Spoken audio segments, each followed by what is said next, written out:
Good afternoon, this is the handover of the T-720 caravan. So I'm going to go through the outside with you first. So here's your habitation door. You can open this manually with this key just here, or you can open it with the central lock, which is the button at the bottom. That's open now, and all you have to do, open up the door there. To lock it in overnight, you can either press the button in here, or again, use the central locking. To release it, just pull the handle, or use the central locking around inside to open it as well. You have also got electric step, which is just here. All you need to do is push the button on the inside of the door, push the arrow up, and push the arrow down to keep it out. So make sure when you push it up, you keep your finger on the button, and don't just press it once, because it won't come all the way out. You've got to keep your finger on it. Next part along, so on your set of keys, you will have obviously your driving key, the key for the habitation door or all the other lockers, which is that one, and you will also have the little silver key, which is this one here. This is to open up your fresh water. Pop it in, turn it, and you can slide this up to get to your fresh water to fill it up. Now there is a hose pipe in the back for you to fill up the fresh water. Once you're done, push it back down and lock it there. Now when you fill up the fresh water, to know that it's full, there is an overflow underneath, so you will see a lot of water come pouring down from underneath the van. Now this is your locker. So as I said, this key here to open all external lockers. Turn, and then you have to push both locks in at the same time in order to release the door. And you've got storage space under this side. When closing, make sure you hear the click and then lock the door.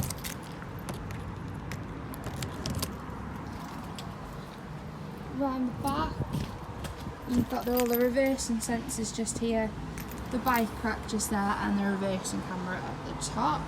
Spare tyre is underneath the back end.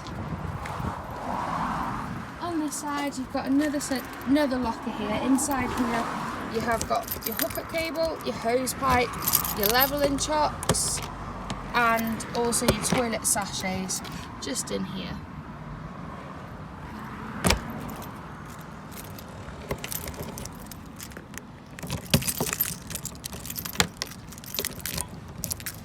Now you have got a blue tap just there, but don't touch that unless you want to release all your fresh water. The next bit along is your toilet cassette again. This key again. So all you need to do is open both doors, press both buttons, sorry, and then release the cassette by lifting up the blue handle here. And you can pull it all the way out, and that's how you can pour away your waste and also refill the toilet cassette, with a sachet and a little bit of water. The next bit along is your gas. Now you have got 2 gas bottles in here. So again, open it up, push both buttons in. So you got your gas bottles here. Now make sure the top of the gas bottle is closed while driving, and to change the bottle over it is a left-hand thread, so you need to turn it to the right to take the pigtail off and put it on to the left. There is a spanner in here for you as well.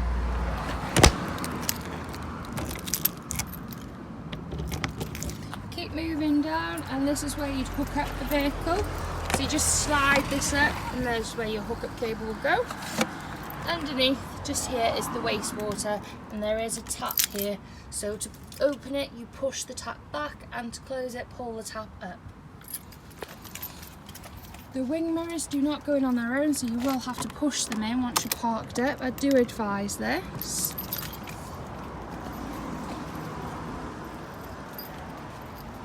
On the passenger side is where your diesel cap is. And all you need to use, so put your finger here, open the door, and it's your driving key to open up the cap there. When you open the passenger door, bonnet release is just here, and underneath the passenger seat, if you put your hand there, lift it up, that's where your toolbox is, just there. So that's the outside of the vehicle. I will go inside now with you.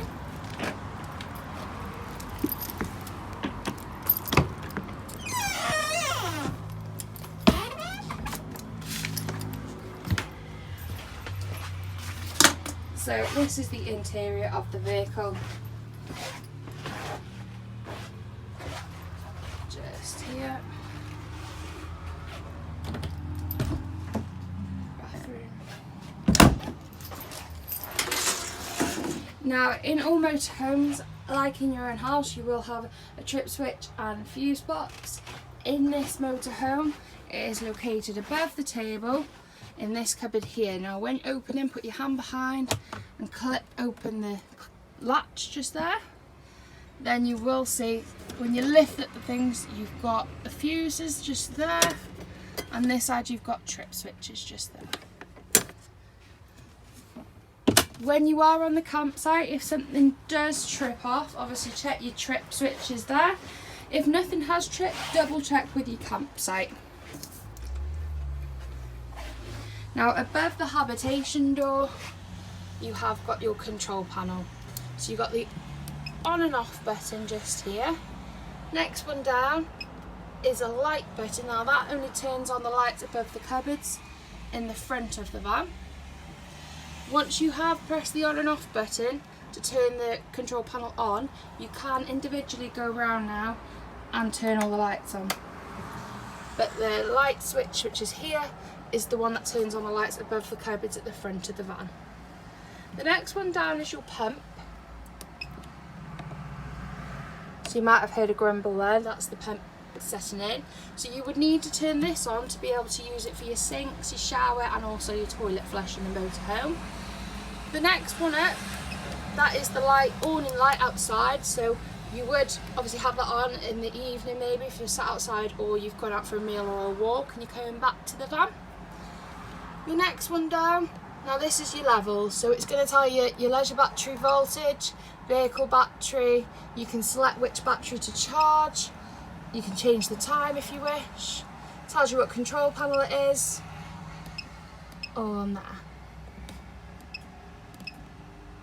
And the little triangle here, so if you would prefer for your vehicle battery to be charged, you can press that for it to change to vehicle, or press it again to change it to leisure. And that's your control panel there.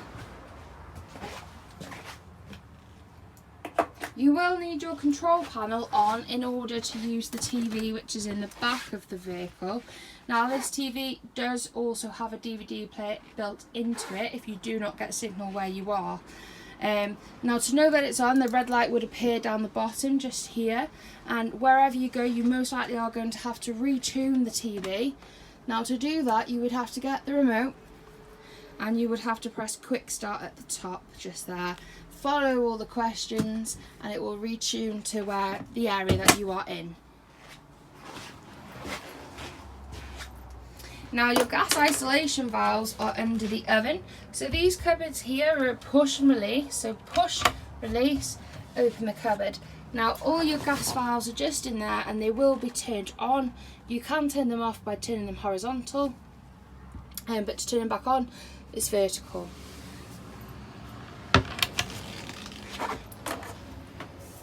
Now your refrigerator, like in most motorhomes, it's a three-way refrigerator. So you have your on and off button just here. You've got the plug sign, which is for hookup. You've got your flame sign of gas there, which is for gas.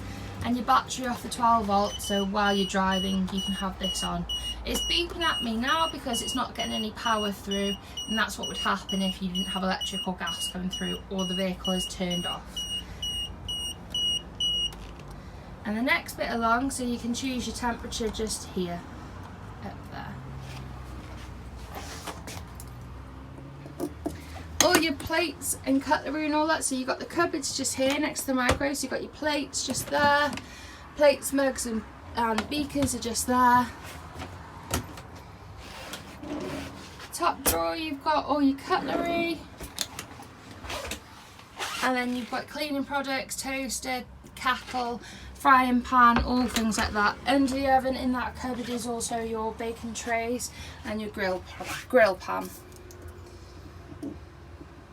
Now, to get hot water in the motorhome, you come to the back of the vehicle, and under one of the bed boxes you will see two switches. Now, you've got one option to do it off electric, which is this side, or you've got the other option to do it off gas, which is this side. Now, all you have to do is obviously, depending on what fuel you're using to run the van, off electric or gas, that will determine which one you would use to heat up the hot water. Now, if you are on hookup, you can use the electric, so all you have to do is rock a switch up or down. If you're on gas, exactly the same. Now, if you were on gas, using it for the boiler, if a little red light appears on this little circle here, it means the boiler hasn't lit. So turn it all off and start again. Leave the water to heat up for about 20 to 25 minutes. It isn't instant, I'm afraid. Now, if you are cold in the evening and you want to heat up the motorhome, here's your heater just here. Now, on the right hand side here is the gas heater, so you push down, turn, and you can hear that igniting just there. Once you have ignited it, you will see a blue flame in this little gap here. Now, when you want it on electric, you come to here. This is where you choose your kilowatt. So you've got two dials, the one at the back. So you have 2,000, 500 or 1,000. Now, that all depends on what amperage you're having off the campsite. So I would keep it at around 500 to 1,000 just at the minute while it's so busy. And then the other dial, which is this one here, is choosing your temperature just there. So you choose your kilowatt, choose your temperature, then you come back to the heater here and choose your fan speed on the top.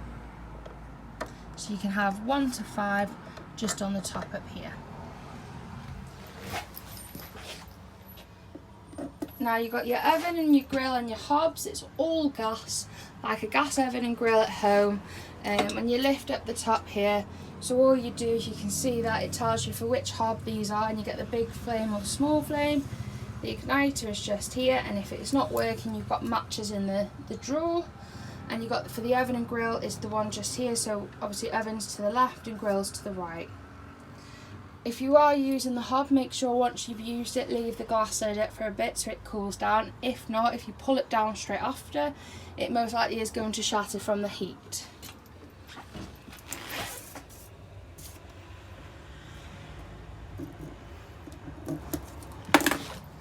So just in here is your toilet. So you have up in here, this is where your toilet rolls will be, is in the cupboard, just above the sink. And this is the toilet just here. So as you can see, there is a black thing just here. Now, it's closed at the minute, the cassette. So when you want to go to the toilet, all you have to do is slide the grey, and that's open. So you go to the toilet, you then flush the toilet, and then close the grey back up. The shower, you've got the shower door just pinned there, so you unpin it and then close it over. It's just hot or cold then for the shower, same for the sink.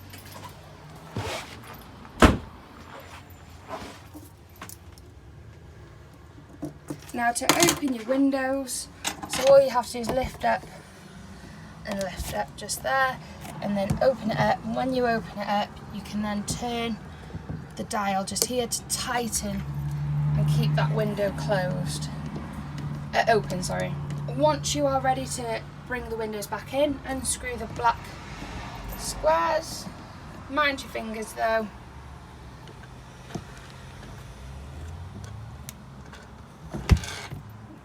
And then you can close them fully. If you want a bit of a draft at night, but you don't want the windows to be open, you can put the catch into the middle of the lock there, and then you can still get your fingers through, so you get airflow through the night. But before driving, make sure you fully close the windows so that they don't blow off while you're driving. Now, you have got some skylights in here, so you've got one just here, so you'd look for the hinges and pull down obviously the other side, and all it is here is squeeze the handle and push up, squeeze the handle and push up, just like that, Before driving off away, squeeze the handle and pull down, squeeze the handle and pull down, just like that. That is exactly the same as the one that's in the bathroom as well. Now for your bed making up, so you've got the bed here at the back. All you'd have to do, drop this down and pull the slats out. You pull them out all the way and this wide wooden bit will go over the stoppers here and lock into place, and you'd pull the cushions down and drop the back ones down in order to make the mattress for the bed. Once you're done, all you need to do is push them back, put the lock back on them, just like that for travelling, and that's the back bed. Now you have also got the front bed, so this is your over cab bed, so all you need to do is lift so it doesn't catch on the plastic, pull it all the way out so it looks like that, fold the mattress over and your ladder there. On the mattress as well you've also got the child support up here, so the curtain really, so no one can fall out of the bed. You also do have a third bed if you were to use it, which is just here. Now you have got the table here, so what you do, you'd lift the table, see there's another bar under there, you'd bend the table at the knee, just here, by pushing that button in, and this bit here would bend down, and then you put the table on the bar down there so it's leaning on the floor. You would then have the cushions from at the top to put on here, and then for this bit you pull this bit out and there's a leg that will drop down as well, and you obviously put your cushions on there as well.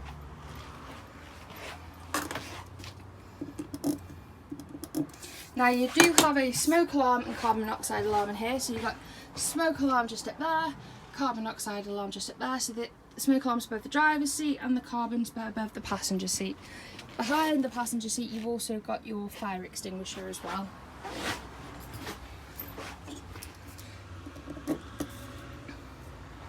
Now in the cab, instead of silver screens for the windows, you have got the Remy blinds. So all you need to do is pinch where your fingers can fit there, pull the blinds to the middle and let them click into place there. Same on the other side, and the side windows, again, pinch and click, just like that. To release it, pinch, push back and click into place, just like that. Same with these ones here, click into place. Now you have also got aircon in the cab, you've got cruise control, you have Bluetooth here as well. To get into reverse you lift the neck and push. On there you've got a first aid kit in the door of the passenger side. You've also got your breakdown cover number, which is under the sun visor on the driver's side, which is that purple one there. All your dimensions in the top right hand corner, and you've also got the handbrake, which is on the right hand side of the driver as well. Now you have also got captain chairs at the front here, so to turn these around you can see this little bit here down the bottom of the chair, so you'd push this back and then you'd spin the chair around like so, and then to get it back to normal just spin round towards the steering wheel and back you go. So again, all you have to do is push this back and spin. Now you might sometimes have to go forwards and backwards like you would normally in the chair, just because you might hit the steering wheel or the table depending how far back you sit. But that is the cab area as well.